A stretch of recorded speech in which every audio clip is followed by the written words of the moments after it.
오늘 살펴볼 하나님의 말씀은 요한복음 20장입니다. 요한복음 20장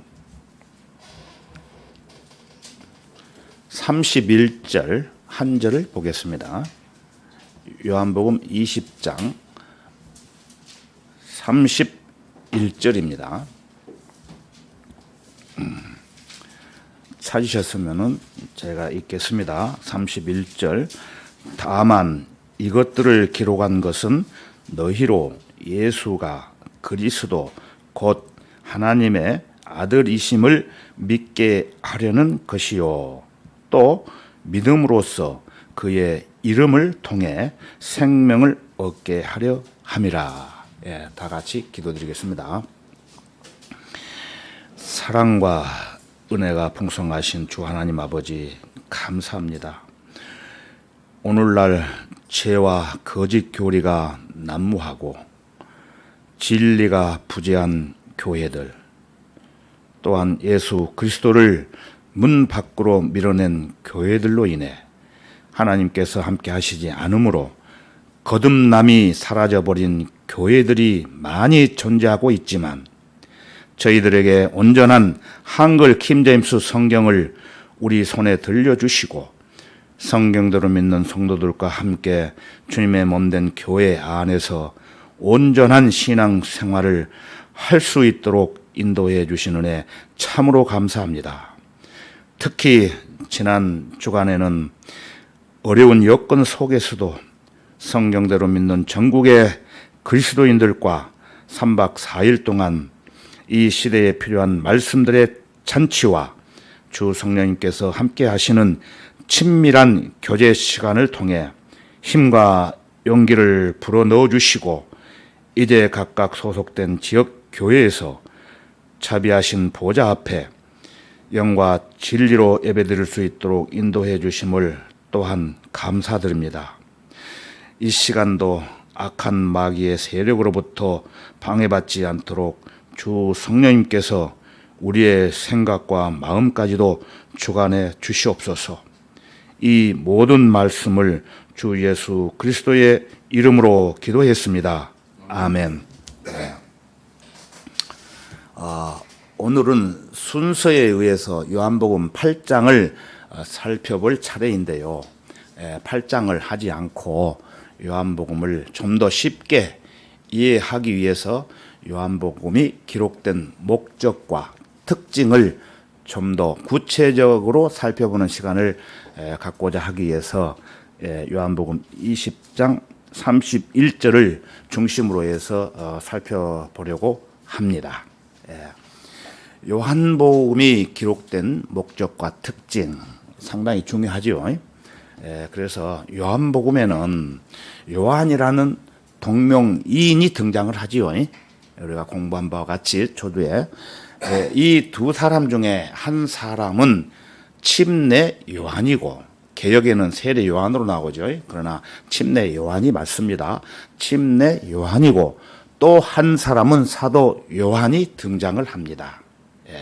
그런데 이 요한복음을 기록한 저자는 여러분이 잘 알고 계시는 주님께서 사랑받던 제자인 사도 요한에 의해서 기록이 되어 있습니다.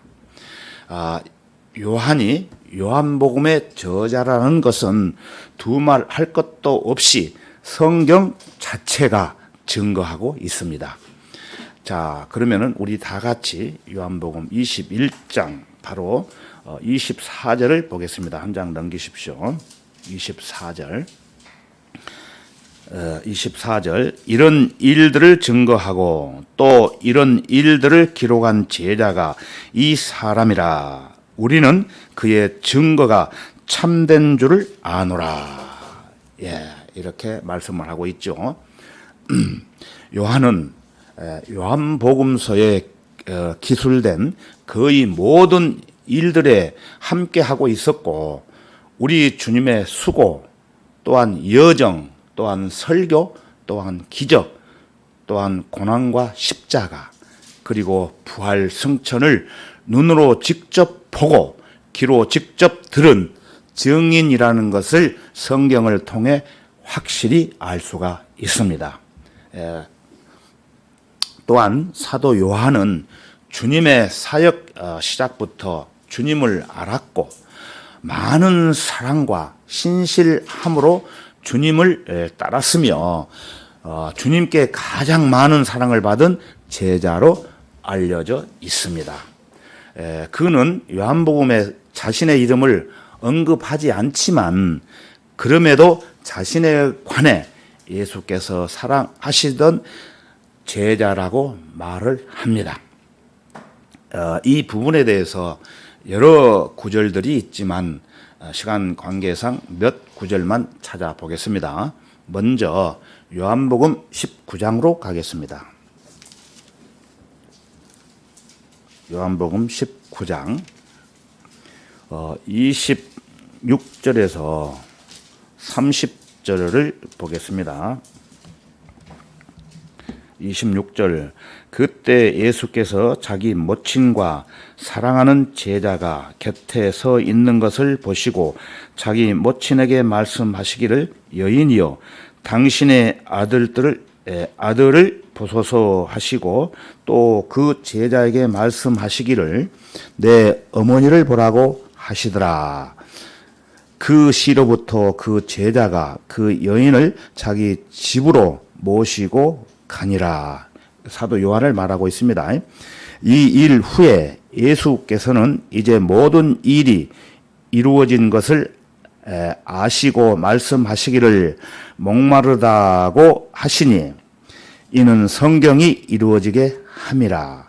거기에 식초로 가득 찬 그릇이 놓여 있는데 그들이 식초를 해면에 적셔서 우슬초 가지에 깨어 주의 입에 대니라. 그때 예수께서 그 식초를 받으시고 말씀하시기를 다 이루었다고 하시더니 고개를 떨구시고 숨을 거두시더라.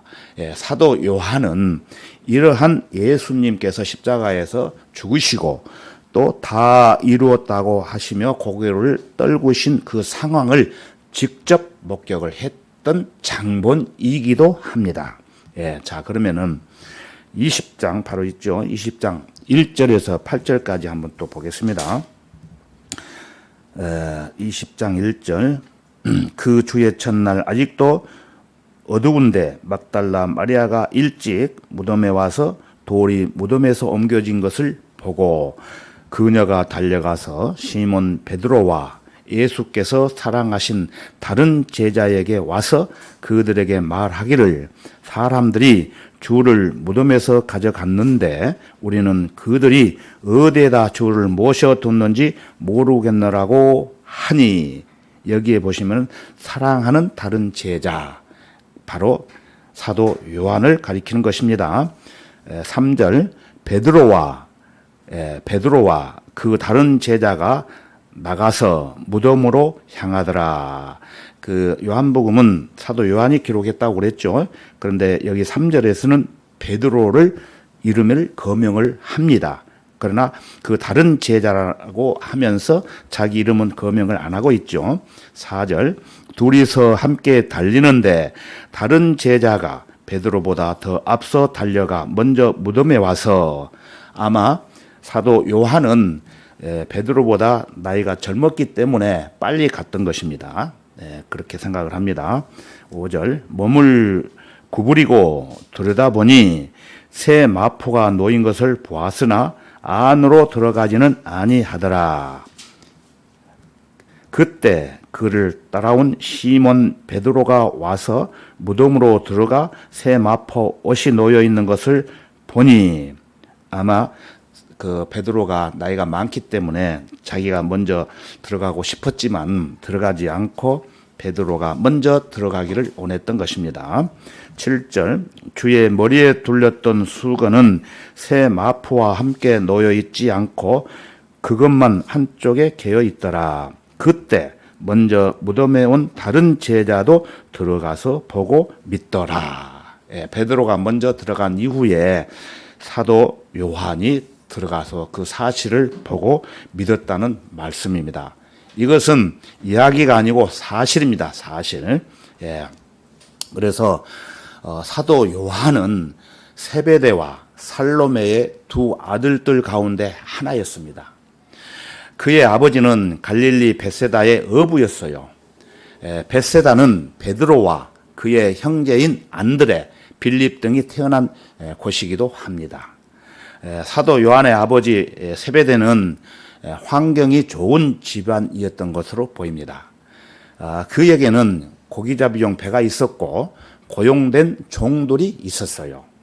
그래서 마가복음 1장 20절에 가서 보면은 주께서 곧 그들을 부르시자. 그들은 자기들의 아버지 세베대를 일꾼들과 함께 배에 남겨둔 채 주를 따라가더라. 그렇게 말씀을 하셨고, 요한은 아버지와 형제 야고보와 함께 배 안에서 그물을 깁고 있을 때 예수님을 따르도록 부르심을 받았습니다.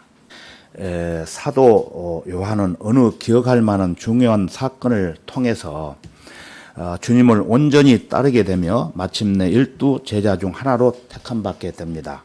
그 내용이 마태복음 10장 2절에 가서 보면 기록이 되어 있는데, 그 12 사도의 이름은 이러하니 그 첫째 베드로라는 시몬이요 그의 형제 안드레이며 세베대의 아들 야고보와 그의 형제 요한이라고 언급되어 있습니다. 그리고 요한과 형제 야고보는 주님에 의해 보아네게란 이름이 붙여졌는데, 그 뜻은 마가복음 3장 17절에 보면 천둥의 아들이라고 합니다.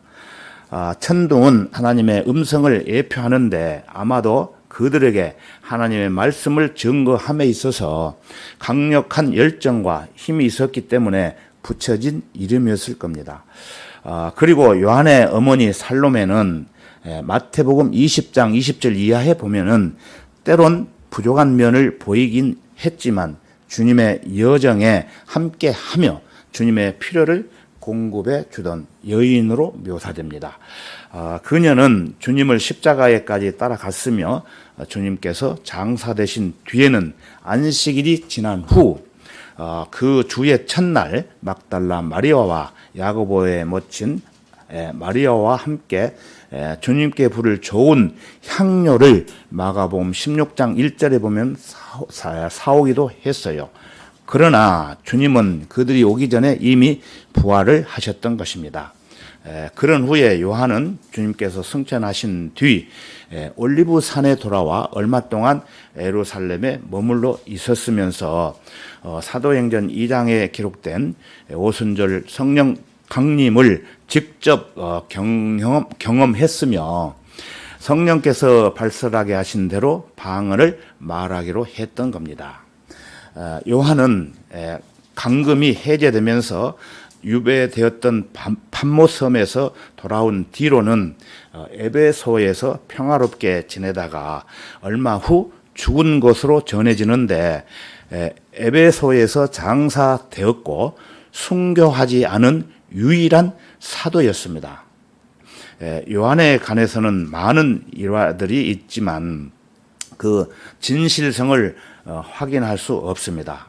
그런데 어떤 이들은 요한이 박해 때 로마로 끌려가서 기름이 끓는 가마솥에 넣어졌는데 상처를 입지 않고 탈출했다고 말하는가 하면은, 그의 말년에는 말을 오래 할 수가 없어서 해중에 있는 곳으로 실려갔을 때 어린 자녀들아 서로 사랑하라는 말밖에 할 수 없었다고 전해지고 있습니다. 마침내 그의 제자들이 왜 같은 말만 하시느냐고 물어보자 그것이 주님의 명령이기 때문이다. 이대로 행하면 그것으로 충분하다고 말했다고 전해지고 있습니다. 그런데 요한은 존경받지 못하고 무식한 업으로 알려져 있습니다. 우리 다 같이 사도행전 4장 13절로 가겠습니다. 사도행전 4장 13절입니다.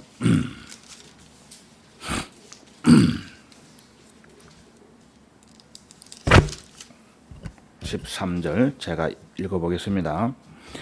그때 그들이 베드로와 요한이 담대하게 말하는 것을 보자 배우지 못한 무식한 사람들로 알았다가 놀라며 그들이 예수와 함께 있었다는 사실을 깨닫더라. 예, 그래서 무식한 어부가 요한복음을 썼다는 사실을 믿지 못하는 이들도 있었다는 것입니다. 그러나 요한과 같은 1세기의 상업적인 어부가 그리스도와 하나님, 성경, 인간의 본성, 사후의 생, 또한 멸망의 아들에 관해 가지고 있던 지식은 실로 놀라운 것이었습니다. 성령의 영감이 없었다면 그와 같은 인물이 하나님에 관한 장엄하고 고결한 개념들을 생각해낼 수 없었을 것입니다. 성령의 영감으로 기록했기에 비길 데 없이 사랑스럽고 순수한 예수 그리스도의 특징을 그릴 수 있었던 것입니다. 그래서 디모데후서 3장 16절과 17절에 보면은 모든 성경은 하나님의 영감으로 주어진 것으로 교리와 책망과 바로잡음과 의로 훈육하기에 유익하니 이는 하나님의 사람이 온전하게 되며 모든 선한 일에 철저히 구비되게 하려 함이라고 언급하고 있습니다. 요한복음은 한 무식한 어부가 성령님의 초자연적인 인도하심을 받아 모든 진리로 인도되어 기록한 하나님의 말씀입니다. 이것은 그가 묘사한 주 예수 그리스도의 특징들이 사실 그 자체라는 명백한 증거가 되는 것입니다. 요한이 묘사한 초림 때의 예수 그리스도는 완벽한 인격을 지니셨습니다. 하나님의 어린 양이신 하나님의 아들 예수께서는 단 하나의 흠도 점도 없으셨습니다. 하나님의 아들이라는 이름은 사도 요한이 기록한 요한복음에서 11회 또 요한 1서에서 10회 등장을 합니다. 성경의 어떤 책보다도 많이 볼 수가 있습니다. 자, 이제 요한복음이 기록된 목적에 대해 살펴보겠습니다. 사복음서 중에서 단연 가장 많은 증오와 거부의 대상이 되어온 것이 요한복음입니다. 요한복음에 기록된 예수 그리스도의 생애에 관한 이야기는 진화론자들과 또 불교조들, 또 인본주의자들, 또 무신론자들, 또 모슬렘들, 또 자유주의자들, 또 자익 극단주의자들, 또한 현대적 급진주의자들, 이교조들, 회의론자들, 기타 대학 교육을 받은 사람들에 의해 극심한 증오를 받아왔습니다. 왜냐하면은 그 자신의 행위로 하늘나라에 가려고 하는 자기 의로 가득 찬 종교적 죄인들은 요한복음에 계시되는 하나님의 아들을 믿지 않으면 결국 지옥에 가게 될 것이라는 사실을 몹시 싫어하기 때문이었습니다. 관련 구절들은 요한복음 3장 18절, 36절, 요한복음 5장 24절, 또 8장 24절, 47절, 10장 26절에 기록이 되어 있고요. 요한복음 9장 35절에서 38절에 보면은 예수님은 자신이 하나님의 아들이라고 주장을 하시며 또한 디모데전서 3장 16절과 요한복음 1장 14절에서는 육신으로 나타나신 하나님이시라고 주장을 하셨습니다. 우리 다 같이 디모데전서 3장 16절을 찾아보겠습니다. 디모데전서 3장 16절입니다. 경건의 신비는 논쟁의 여지가 없이 위대하도다. 하나님께서는 육신으로 나타나셨고 성령으로 의롭게 되셨으며 천사들에게 보이셨고 이방인들에게 전파되셨으며 세상에서 믿음 바 되셨고 영광 가운데 들려 올라가셨음이라. 이렇게 말씀을 하셨고요. 그리고 요한복음 1장 18절에 가서 보면은 아무도 어느 때나 하나님을 본 사람이 없지만 아버지의 품 안에 계신 독생자 그가 하나님을 분명히 밝히셨느니라고 언급하셨습니다. 또한 요한복음 4장 26절에서는 예수께서 그녀에게 말씀하시기를 너와 말하고 있는 내가 그니라고 하시더라고 하셨고, 또 요한복음 8장 58절에서는 예수께서 그들에게 말씀하시기를 진실로 진실로 내가 너희에게 말하노니 아브라함이 나기 전부터 나는 있느니라고 하시며, 또 요한복음 10장 30절에서는 나와 내 아버지는 하나니라 말씀을 하셨고, 또 요한복음 14장 9절에서는 빌립아 내가 너희와 그처럼 오랜 시간을 있었는데 네가 나를 모르겠느냐? 나를 본 자는 아버지를 보았느니라. 그런데 어찌하여 아버지를 보여주소서라고 말하느냐라고 언급되어 있습니다. 그래서 요한복음 20장 맨 끝절에 바로 이 하나님이신 예수 그리스도에 관하여 기록된 목적이 게시되어 있습니다.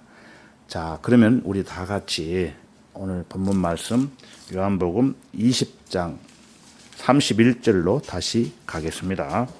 요한복음 20장 31절 보셨지만 다시 가겠습니다. 다만 이것들을 기록한 것은 너희로 예수가 그리스도 곧 하나님의 아들이심을 믿게 하려는 것이요 또 믿음으로 그의 이름을 통해 생명을 얻게 하려 함이라. 예.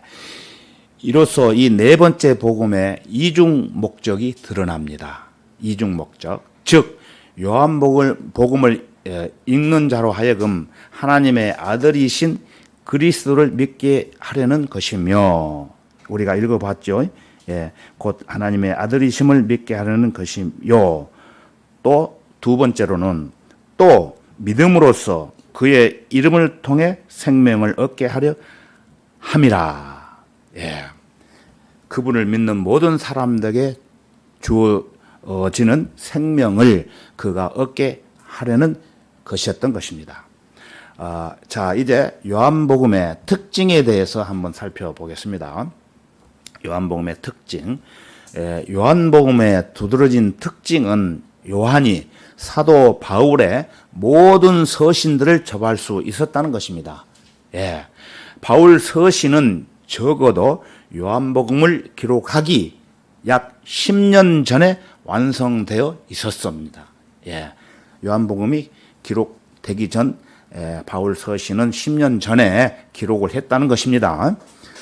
이것은 요한이 은혜, 또 구원의 영원한 보장, 또 그리스도의 몸 등의 신약 교리들을 접했음을 의미하는 것이기도 합니다. 마태와 마가는 신약 교리들에 익숙하지 않았고 누가도 신약 교리들에 대해서는 기본적인 지식만 있었어요. 그러나 요한은 예수님의 지상 사역 당시에 예수님께서 하신 말씀들을 기록했기 때문에 우리는 다른 복음서들에서 찾을 수 없는 바울 신학을 요한복음에서 발견할 수가 있는 것입니다. 여러 구절들이 있는데 시간 관계상 다 찾아볼 수는 없고 몇 구절만 한번 여러분들과 함께 찾아보겠습니다. 자, 요한복음 1장 12절로 가겠습니다. 요한복음 1장 12절입니다. 요한복음 1장 12절. 이 구절의 참조 구절은 요한일서 3장 1절에서 3절입니다. 12절 제가 읽겠습니다. 그러나 누구든지 그를 영접한 사람에게는 하나님의 아들들이 되는 권세를 주셨으니 즉 그의 이름을 믿는 사람들에게니라. 예수 그리스도를 영접한 성도들은 하나님의 아들들이라는 영적 지위를 얻을 뿐만 아니라 실제적인 하나님의 아들들이 되는 것입니다. 즉 주의 천사 곧 예수 그리스도와 같은 몸을 입을 것이라는 말이에요. 우리 몸이 그리스도처럼 변화되는 것을 말하는데 이것은 예수 그리스도께서 부활하셨을 때 입으신 그 몸입니다. 우리는 부활 때에 이 몸을 입게 될 것이며 사도 바울은 이것을 에베소서 1장에서 말씀을 하고 있습니다. 그러면 우리 다 같이 사도 바울이 기록한 에베소서 1장으로 가겠습니다.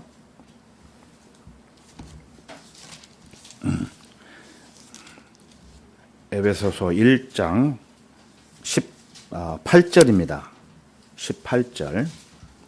18절부터 20절까지 보겠습니다.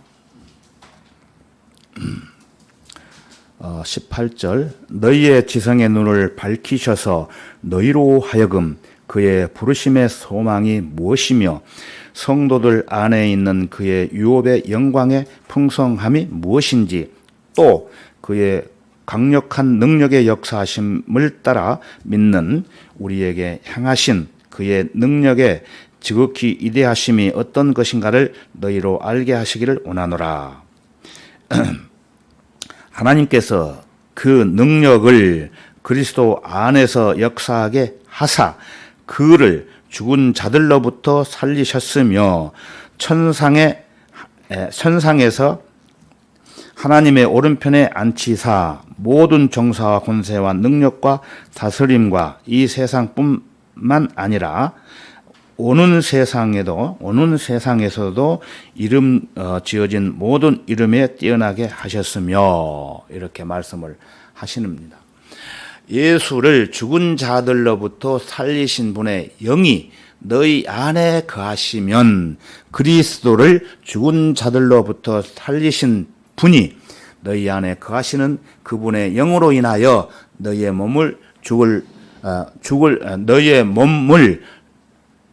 죽을 몸도 살리시리라 이렇게 말씀하고 있습니다.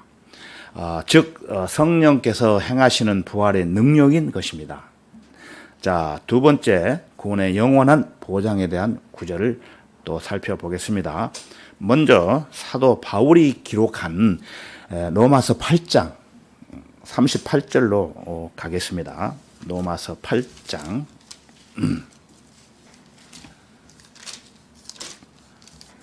로마서 8장 38절로 가겠습니다. 38절부터 39절까지 읽겠습니다.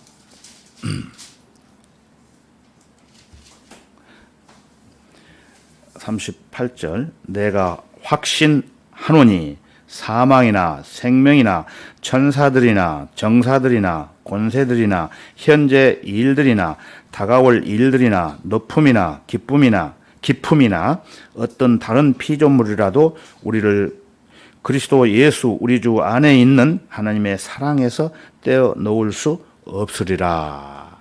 이렇게 확실하게 말씀을 하셨지요. 자, 그러면은 이 말씀과 비슷한 사도 요한이 기록한 요한복음 10장으로 한번 가보겠습니다. 요한복음 10장.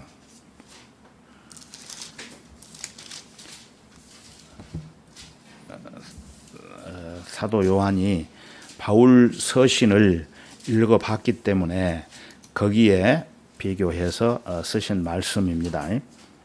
따라서 요한복음 10장 28절부터 29절까지 보겠습니다.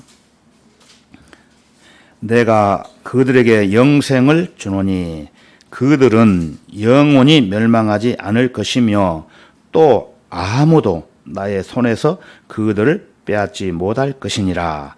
그들을 나에게 주신 나의 아버지는 만유보다 더 위대하시니 아무도 나의 아버지 손에서 그들을 빼앗아 갈 수 없느니라. 아까 읽었던 로마서 8장 38절 내용하고 어떻습니까? 같지요. 그래서 사도 요한이 바울이 쓴 서신을 읽었다는 그런 증거가 되는 것입니다.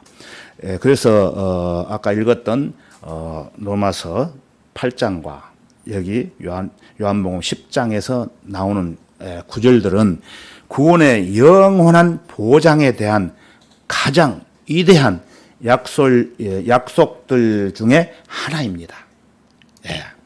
즉 사도 바울과 사도 요한의 공통된 말씀은 구원의 확신, 즉 한 번 구원받으면 영원한 구원이 된다는 것을 강조하고 있는 것입니다.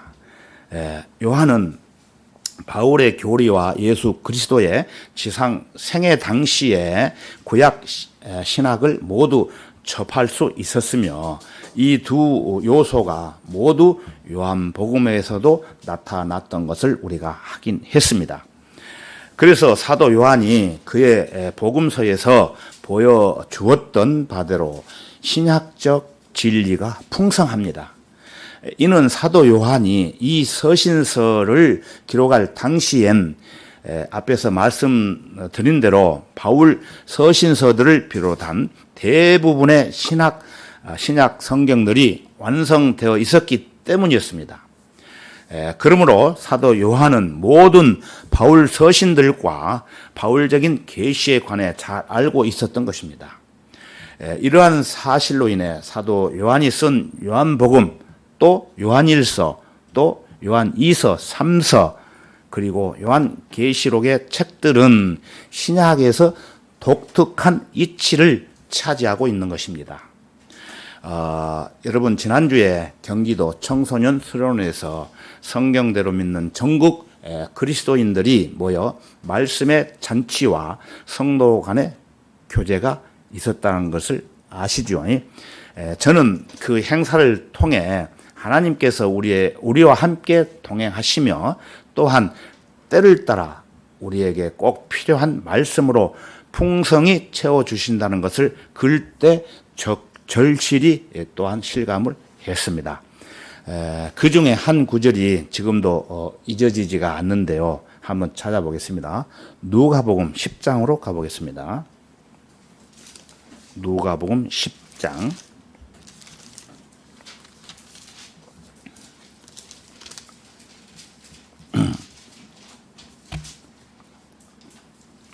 누가복음 10장.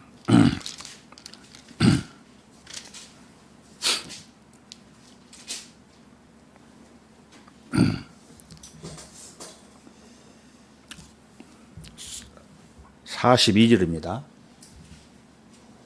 42절. 그런데 이해를 돕기 위해서 38절부터 한번 읽어보겠습니다. 그들이 길을 가고 있을 때 주께서 어떤 마을에 들어가시니 이름이 마르다라고 하는 한 여인이 주를 자기 집으로 영접하더라. 그녀에게는 마리아라고 하는 동생이 있었는데 그녀도 예수의 발 앞에 앉아서 주의 말씀을 듣고 있더라. 그러나 마르다는 접대하는 일이 많아서 경황이 없더라. 그러므로 그녀가 와서 주께 말씀드리기를 주여 내 동생이 접대하는 일에 나 혼자만 남겨놓은 것을 개의치 아니하시나이까?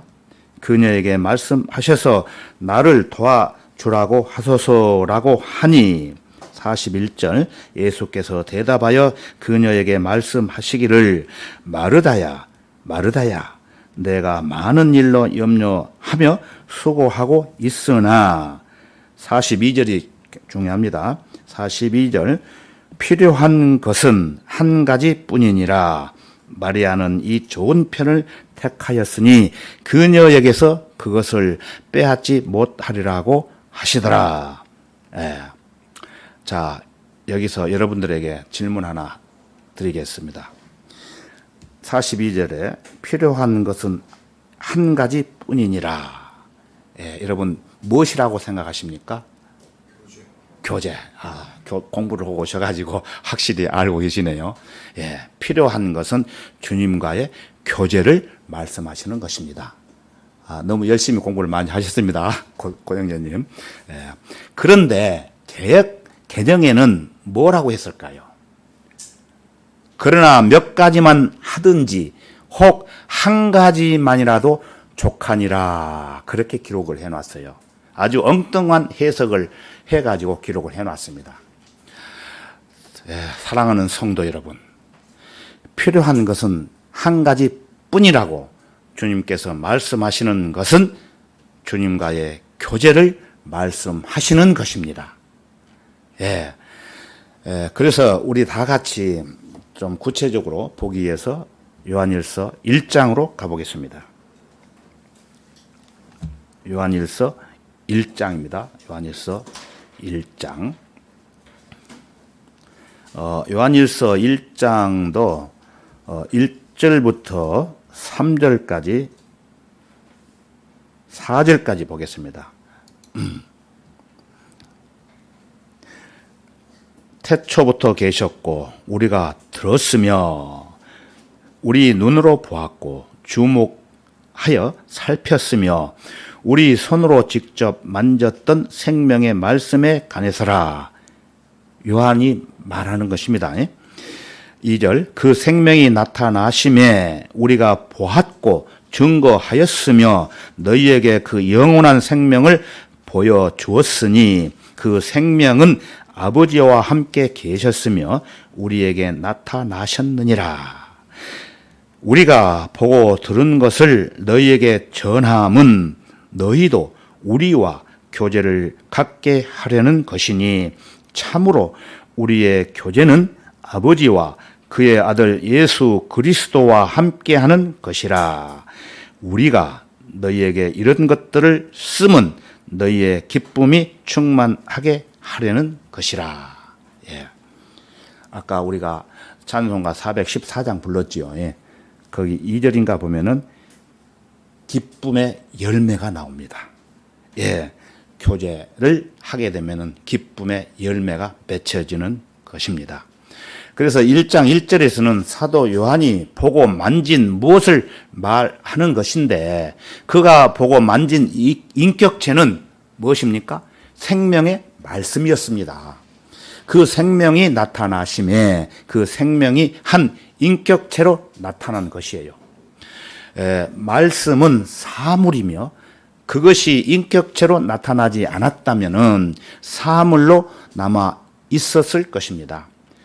그래서 디모데전서 3장 16절에 보면은 하나님께서는 육신으로 나타나셨고 성령으로 의롭게 되셨으며 천사들에게 보이셨고 이방인들에게 전파되셨으며 세상에서 믿음 받으셨고 영광 가운데로 들려 올라가셨음이라고 기록했던 것을 우리가 봤습니다. 그래서 성경은 우리 손으로 직접 만졌던 생명의 말씀이라고 하시는 것입니다. 자, 3절을 다시 한번 보겠습니다.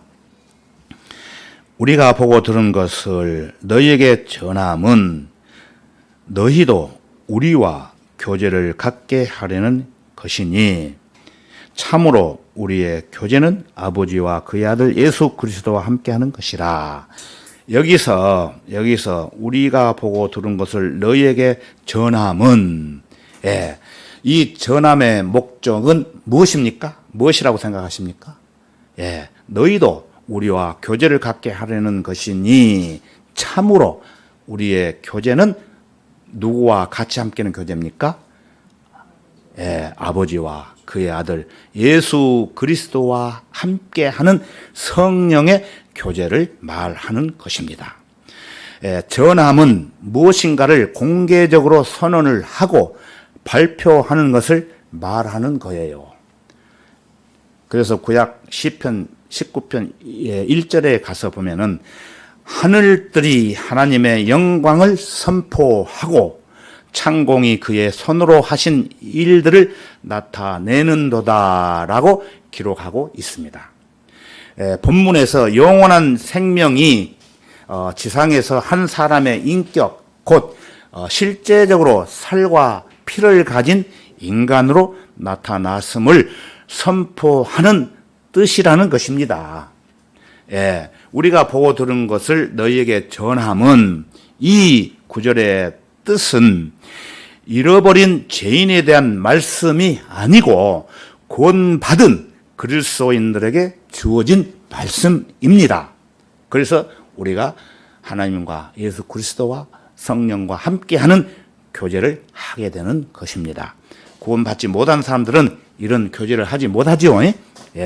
즉 하나님과 함께하는 성령의 교제를 말하는 것입니다. 우리가 너희에게 이런 것을 쓰면 너희의 기쁨이 충만하게 하려는 것이라고 4절에서 언급하고 있지요. 그래서 모든 하나님의 자녀는 기쁨을 누려야 합니다. 기쁨은 성령의 두 번째 열매인 것입니다. 요한은 단지 기쁨을 바라는 것이 아니라 충만한 기쁨을 원했던 것입니다. 충만한 기쁨. 기쁨의 표시 중에 하나는 노래를 부르는 것으로 나타나기도 합니다. 그래서 우리는 교회 예배 드리기 전에 찬송가를 여러 곡을 이렇게 부름으로 인해서 충만한 기쁨을 얻을 수가 있는 것입니다. 야고보서 5장 13절에 보면은 너희 가운데 고난 받는 자가 있느냐? 그는 기도할 것이요. 고난 받으면 기도할 것이요. 즐거워하는 자가 있느냐? 그는 시로 노래할지니라고 말씀을 했습니다. 사도 바울은 골로새서 3장 16절에 가서 보면은 그리스도의 말씀이 모든 지혜로 너희 안에 풍성히 거하게 하되 시와 찬송과 영적인 노래로 서로 가르치고 권면하며 너희 마음에서 은혜로 주께 노래하라고 말씀을 하고 계십니다. 그래서 말씀도 굉장히 중요하지만 우리가 찬송을 부르는 것도 굉장히 중요하다고 이렇게 바울 사도도 말씀을 하고 있습니다. 그리고 빌립보서 1장과 2장의 내용들을 살펴보면은 읽지는 않겠습니다. 찾지는 않겠습니다.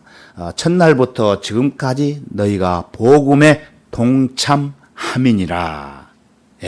첫날부터 언제입니까? 우리가 구원받은 날, 그날부터 복음에 동참함이니라. 우리가 이것을 확신하노니 너희 안에서 선한 일을 시작하신 그분께서 예수 그리스도의 날까지 그 일을 완성하시리라고 기록되어 있습니다. 그것은 뭐를 말하는 겁니까? 교제입니다. 교제. 그러므로 그리스도 안에 어떤 격려나 사랑의 이로나 성령의 교제나, 여기 성령의 교제가 나오죠. 성령의 교제나 인정이나 자비가 있다면 같은 생각이 되어 같은 사랑을 가지고 하나 되고 한 생각이 되어 너희는 나의 기쁨을 이루라고 하십니다. 예수님의 기쁨이고 바울 사도의 기쁨이고 우리의 기쁨이 되는 것입니다.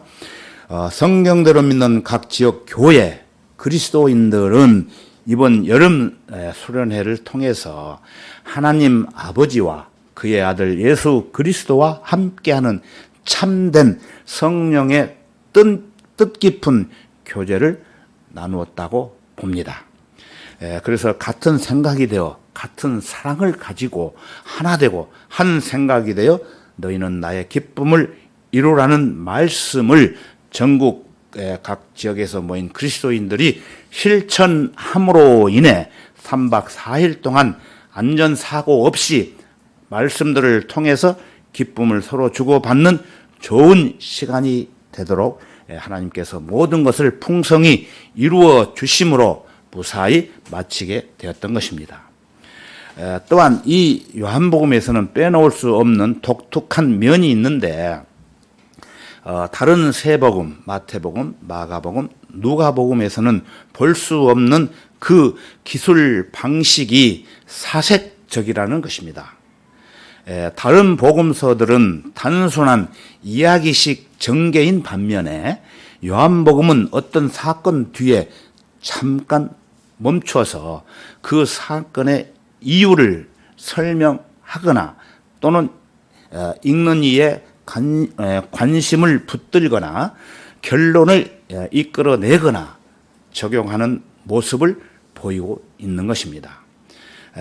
그 참고 구절은 수없이 많이 있지만 특히 요한복음 7장 37절에서 39절과 요한복음 11장 12절에서 13절과 요한복음 21장 18절에서 19절과 또 요한복음 21장 22절에서 23절을 나중에 읽어보십시오. 참고가 되실 것입니다. 그래서 요한은 예루살렘 파괴 후 AD 88년부터 AD 90년 사이에 요한복음을 기록했으며 요한복음은 우리가 보는 영어 킹 제임스 성경의 경우 21장 879절 19,094단어로 구성이 되어 있습니다. 요한은 주 예수님과 특별한 교제로 허락되었기 때문에 예수께서 사랑하신 제자라고 요한복음 19장 26절에 언급되어 있고 또 주의 만찬을 제장하는 자리에서는 주의 품에 기대므로써 주님과 특별한 관계를 요한복음 13장 23절에서 보여주고 있습니다. 또 주님께서 특별한 사랑을 받은 요한은 그리스도의 몸의 예표이기도 합니다. 계시록 4장 1절 2절, 요한복음 21장 20절에서 23절이죠. 주님의 십자가 고난을 직접 목격한 증인이기도 합니다. 그것은 요한복음 19장 26절. 또한 요한은 주님께서 다 이루었다고 하시며 숨을 거두시는 것을 직접 그 목소리를 듣고 또 보았고 주님께서 다리가 꺾이지 아니하시고 노마 병사들 중 하나의 창에 찔려 옆구리에서 피와 물이 나오는 것을 두 눈으로 확실히 목격했던 제자입니다. 요한복음 19장 32절에서 35절에 기록되어 있습니다. 요한은 그리스도께서 부활하신 후에 무덤에 첫 번째로 찾아간 제자들 중 하나였죠. 베드로와 관련해서는 요한은 모태에서부터 안전뱅이였던 한 사람을 치유했던 기적을 행하였던 것입니다. 그것은 요한 사도행전 3장 1절에서 10절에 나옵니다. 그 이후에 사도 요한은 베드로와 함께 사마리아로 가게 되었고 그들로 하여금 성령을 받게 했던 장본인이기도 합니다. 사도행전 8장 14절에서 25절에 기록이 되어 있습니다. 그래서 우리가 요한복음을 읽고 강해 설교를 할 때 여러분들에게 도움이 좀 되었으면 하는 마음에서 다시 한번 요한이 출생한 배경과 모든 그 기록된 말씀들을 잠깐 살펴봤습니다. 오늘은 이 정도만 말씀드리고 마치겠습니다. 다 같이 기도하겠습니다. 참으로 감사하신 주 하나님 아버지, 오늘 또 최상의 경배를 들을 수 있도록 도와주시고 오늘 본문 말씀을 중심으로 풍성한 은혜를 각자 믿음의 분량대로 이해할 수 있도록 도와주심을 참으로 감사드립니다. 특히 사도 요한의 출생과 배경, 또한 주님께로부터 부르심을 받고 사랑받는 제자로 인정을 받고 어려운 환경 속에서도 굴하지 않고 주 성령님의 도우심으로 요한복음을 기록한 목적과 특징들에 대해서 살펴봤습니다.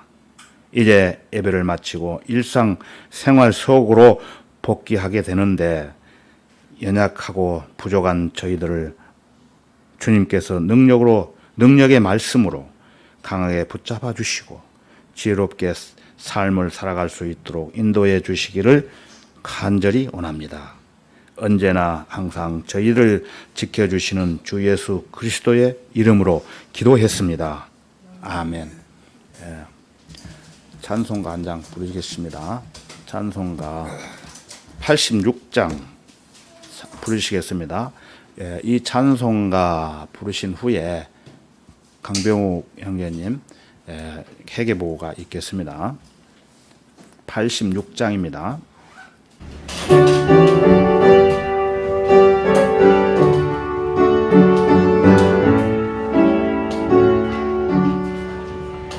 크신 하나님의 사랑 자 형용 못하네 무너고 높은 별을 넘어 이 낮고 낮은 땅 위에 재원령 건물하려 그 아들 보내서 목죄로 삼으시고 용서하시네 하나님 크신 사랑은 중량다 못하며 영원히 변치 않는 사랑 성도여 찬양하세 괴로운 시절 지나가고 땅 위에 영화세 할 때 주이지 않던 영혼들은 큰 소리에 차오르고 주님은 성도들에게 큰 사랑 베푸사 우리의 죄 사했으니 은혜의 이유일까 하나님 크신 사랑은 중량가 못하며 영원히 변치 않는 사랑 성도여 찬양하세 하늘을 구르나리 삼고 하늘 몸을 사로 한없는 하나님의 사랑 나기로 갈 수 없겠네 하나님 크신 사랑을 어찌 달았을까 저를 높이 쌓아도 채우지 못하리 하나님 크신 사랑은 중량가 못하며